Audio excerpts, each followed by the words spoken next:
Olá, boa noite. Nada como uma segunda-feira para colocar os planos em dia, não é mesmo? Que tal começar pelos gastos? Uma pesquisa divulgada hoje pelo SPC revela que mais da metade dos brasileiros pretende reduzir as despesas já neste mês de agosto. Os efeitos da crise se destacam entre as justificativas. Nas ruas não é difícil encontrar quem esteja no vermelho. Tá devendo banco? Não, demais. Então tá ruim.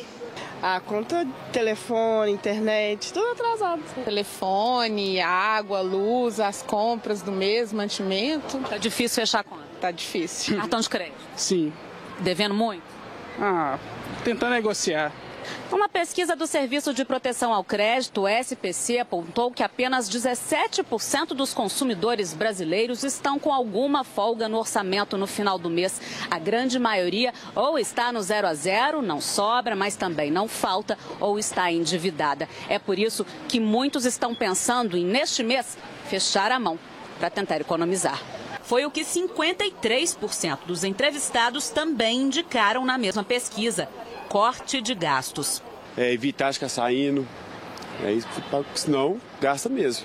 Só gasta agora o necessário mesmo e as coisas mais necessidades que a gente tem. Por exemplo, remédio, que não tem jeito de você faltar, e alimentação. O resto é supérfluo agora.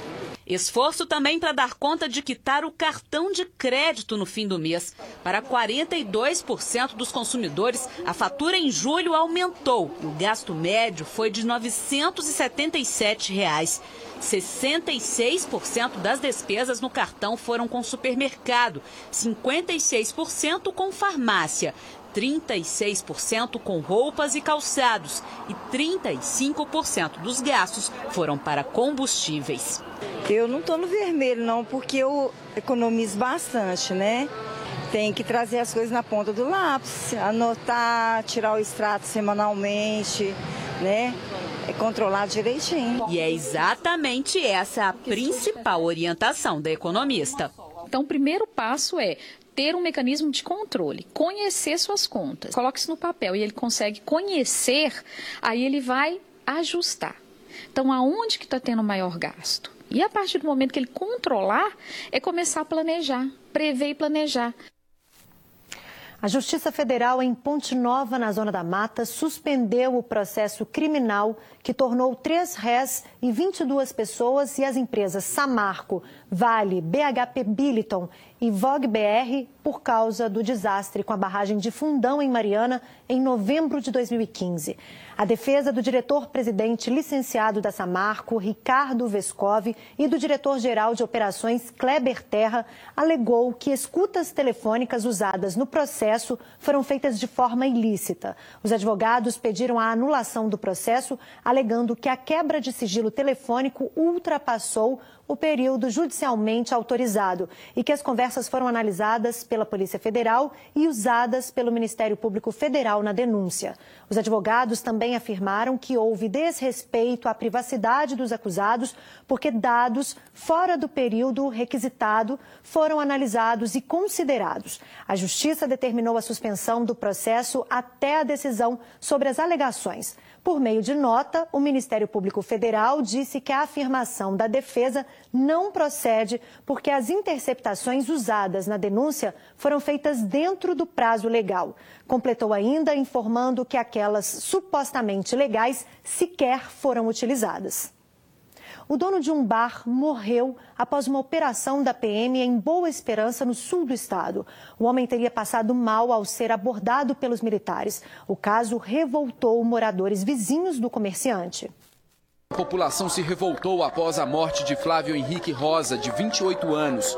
Alguns populares tentaram até incendiar um ônibus que pertence à prefeitura de Boa Esperança. Hoje, ainda era possível ver que algumas ruas foram fechadas pelos manifestantes. Flávio Henrique era dono deste bar há 2 anos. Testemunhas disseram que ele estava trabalhando quando os policiais chegaram por aqui. A abordagem aconteceu bem aqui na porta do bar. Segundo informações de testemunhas, os policiais chegaram a imobilizar Flávio Henrique. E após isso, ainda segundo testemunhas, eles o levaram para o pronto-socorro de Boa Esperança. Moradores ainda disseram que os policiais queriam entrar na casa de Flávio e não estariam com mandado de busca. A mulher dele tentou impedir. Porque a esposa dele ficou com medo, que entrou para dentro, eles queriam entrar para dentro também. E eles não podem. Este morador que não quis se identificar diz que Flávio começou a passar mal e saiu do bairro ainda com vida. Ele afirma que foi agredido pelos policiais após ajudar no resgate. Ele chegou agredindo todo mundo aqui, entendeu? Ele chegou agredindo, dando tiro, foi tiro para todo lado, a turma correndo e eles dando tiro aí. Maicon também reclama da abordagem dos policiais. Ele também afirmou que foi agredido. E parou a viatura lá do outro lado do quartel, o Brito, os caras me tirou da viatura, me moeu, me bateu em mim com força, não estou conseguindo nem comer por causa da minha garganta. E eles me deu um tanto de bicuda com aquelas botas deles lá, mano. E falou que ainda passou o pente fino aqui na Kardec e ia matar mais um por um aqui, mano. No boletim de ocorrência, os policiais relataram que Flávio teria esbravejado no momento da abordagem e que desobedeceu às ordens dos militares. Após isso, recebeu voz de prisão e, após ser imobilizado, foi algemado. Ele estaria com uma respiração ofegante e foi socorrido. Após a morte dele, um sargento recebeu ordem de prisão e foi encaminhado para a companhia da PM. A polícia prendeu 3 pessoas envolvidas com roubo e receptação de celulares na região metropolitana de Belo Horizonte. Os militares chegaram aos suspeitos depois que um casal, vítima do crime, rastreou o aparelho levado pelos ladrões. O roubo foi durante um evento que acontecia em Contagem. Segundo a polícia, o casal teve o celular levado por 2 homens que simularam estar armados, mas o equipamento tinha rastreador. E esse casal seguiu a localização do celular. Eles conseguiram chegar até aqui, o município de Santa Luzia. Achamos ele no posto parado na Pedro I, porque tinha um carro parado, o que saía é ele. Aí nós descobrimos qual carro que era. E então acionaram os militares que fizeram o cerco no local e prenderam, além dos 2 homens que roubaram o objeto, também conseguiram chegar ao homem que recebeu, que comprou este celular. E a gente, durante as diligências, descobrimos onde que era a casa dos autores. Na casa onde os suspeitos estavam, a polícia apreendeu todo esse material. Olha só, são 17 celulares, além de dinheiro, drogas, munição e também vários chips de celulares. O Tiririca, que está com mandado de prisão em aberto, ele tem uma vasta ficha criminal, né? E por isso, para continuar cometendo os crimes também, ele rompeu, né, a tornozeleira e desta vez não deu para ele. O outro também tem passagem e durante o diálogo eles informaram que esse celular que foi roubado da vítima, teria sido passado para um terceiro. Nos informou onde estaria esse terceiro e esse terceiro alegou que teria comprado o celular pela quantia irrisória de R$100, um iPhone 6. Você tirou a tornozeleira? Isso é normal, é fato. A tornozeleira é um benefício que você tem para não ficar preso. Se o país investisse isso na educação, numa coisa melhor, seria melhor que a tornozeleira. Isso é uma lavagem de dinheiro. Só esqueceu de dizer que nada justifica cometer crimes, né? Pacientes de lúpus denunciam o corte de medicamentos para o tratamento da doença, que é grave. O remédio é fornecido de graça pelo Estado, mas estaria em falta há pelo menos 5 meses. Em 2014 veio a notícia ruim, o diagnóstico de lúpus, uma doença autoimune inflamatória crônica que faz com que o sistema imunológico do paciente ataque e destrua os tecidos saudáveis do organismo. De lá para cá, Adriano toma vários medicamentos. Um deles é o micofenolato de mofetila, que é de alto custo e que deveria ser fornecido pela Secretaria Estadual de Saúde. Só que há 5 meses, Adriano diz que começou a faltar e teve que entrar na justiça. Uma liminar obrigou o Estado a repassar os remédios. Mesmo assim, a situação não mudou. A resposta que eles dão lá é que o medicamento tem falta e que não tem previsão de chegar, né? A 5ª fase do lúpus é terminal. O meu está na 4ª fase. Gessi também teve que recorrer à justiça. Afinal, 120 comprimidos do medicamento custam todo mês cerca de R$3.000. O salário que a gente ganha não dá nem para comprar uma caixa de medicação, porque você vê, R$937 não dá para você manter. Os 2 pacientes estão se virando com doações e, quando conseguem, acabam até alterando a dosagem recomendada pelo médico, para não ficar sem o remédio. Um ajuda o outro, que diminui a dose, que está sobrando algum pouco, dá para o outro, e assim a gente vai. Mas só que nem sempre acontece aquele paciente ter uma dosagem que te atenda. A gente tem medo de deitar e amanhã saber que pode morrer, né? E eles não preocupam com isso.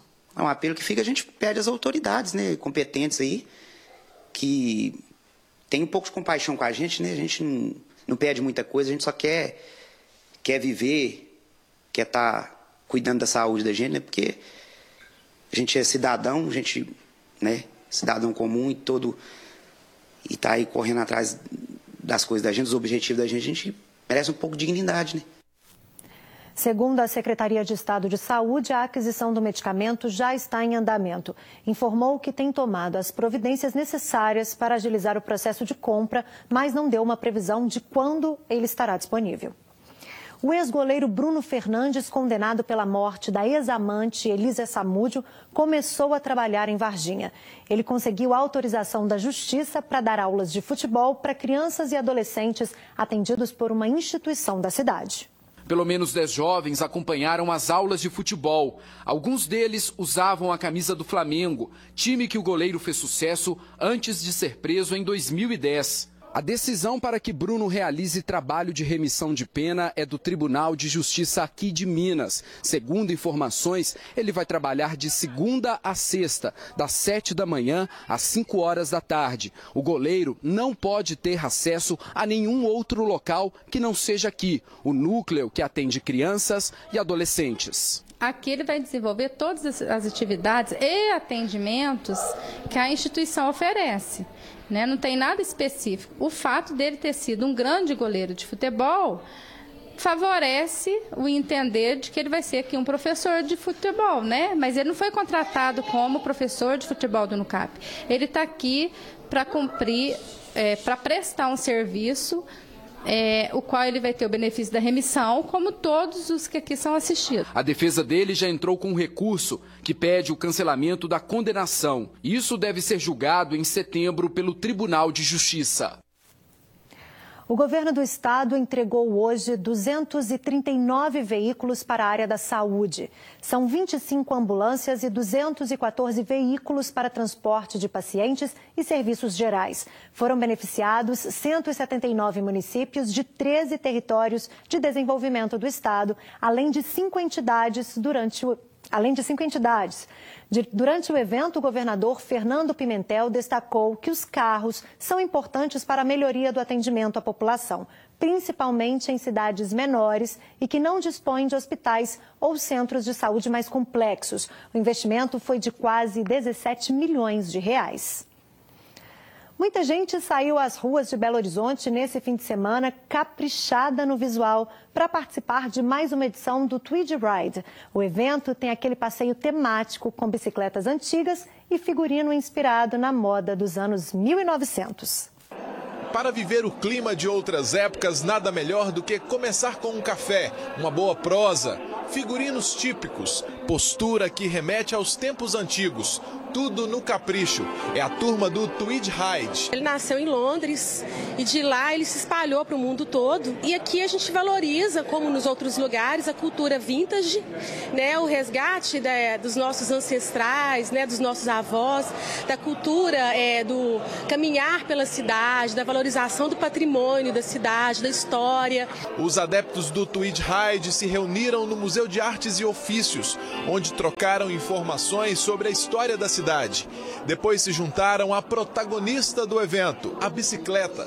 Cada uma mais estilosa do que a outra. É um simbolismo do passado para influenciar o presente. As pessoas estarem ocupando e utilizando a cidade de uma maneira assim, mais harmoniosa. Com esse movimento, com as roupas em estilo retrô, apreciando a história da cidade, é muito bom. Manter não só tradições, mas histórias mesmo.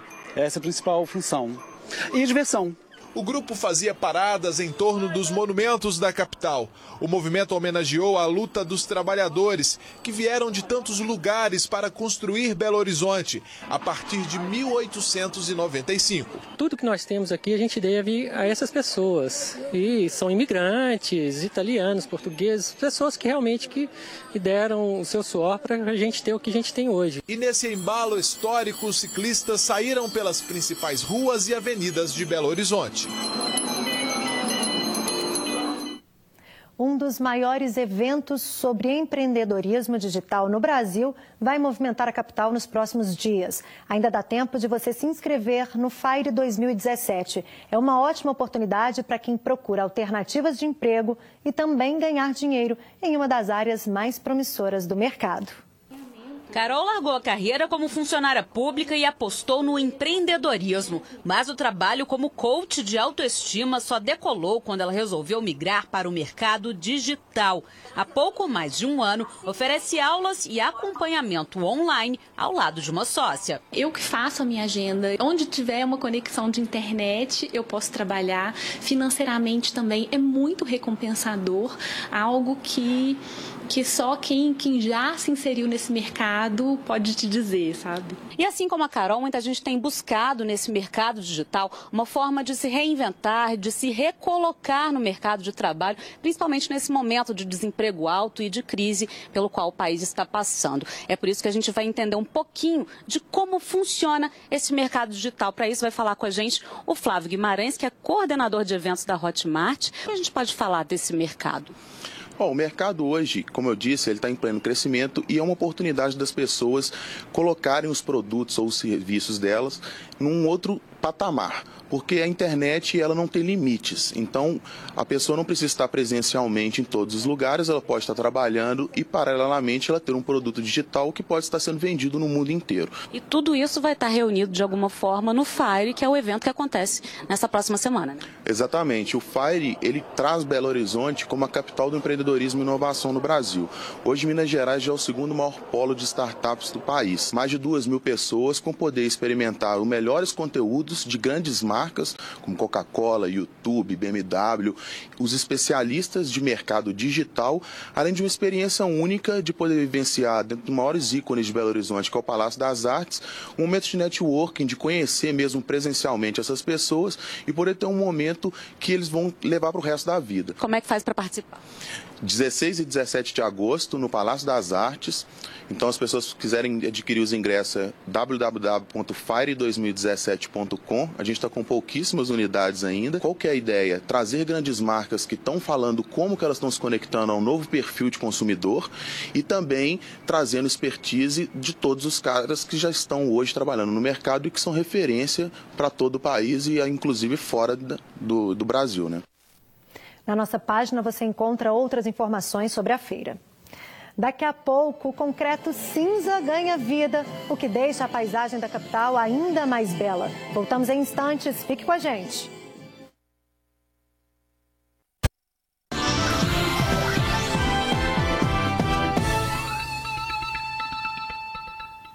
Quem passou pelo centro da capital já deve ter notado a transformação do nosso horizonte.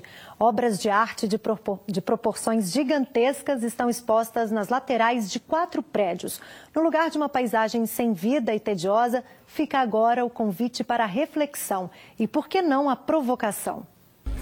Raposa e galo travam uma batalha nas alturas. Com a correria da rotina da cidade grande, os olhos belo-horizontinos, antes voltados para os celulares, agora olham para cima. O mural que está no edifício Satélite chama a atenção de quem passa pela Rua da Bahia.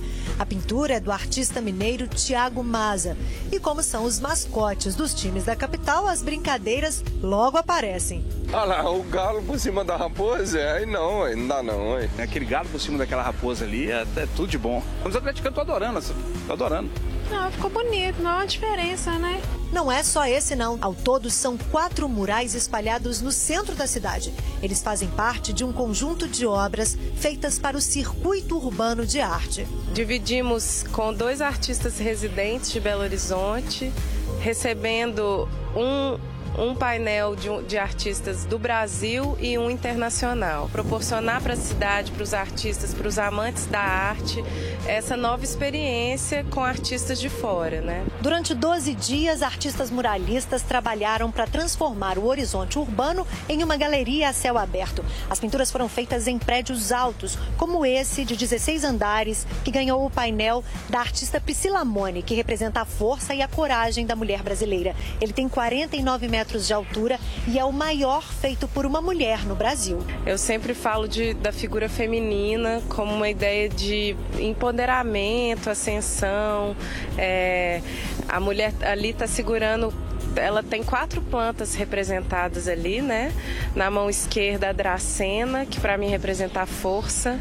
E na mão direita a lavanda e o alecrim, que é a calma e a alegria.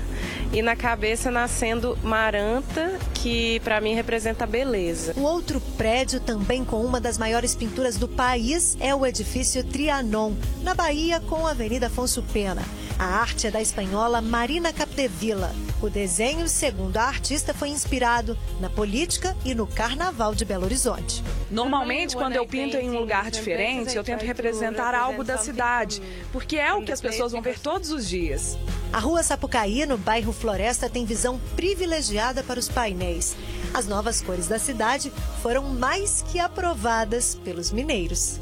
O BH precisava desse movimento, né, cultural. Eu achei muito legal mesmo. É importante a gente ter esses painéis, esses murais nesse ambiente nosso corriqueiro. Acho que fica bem legal. O ambiente melhor, é tão estressante, né, a rotina nossa. Aí ter as artes é muito melhor.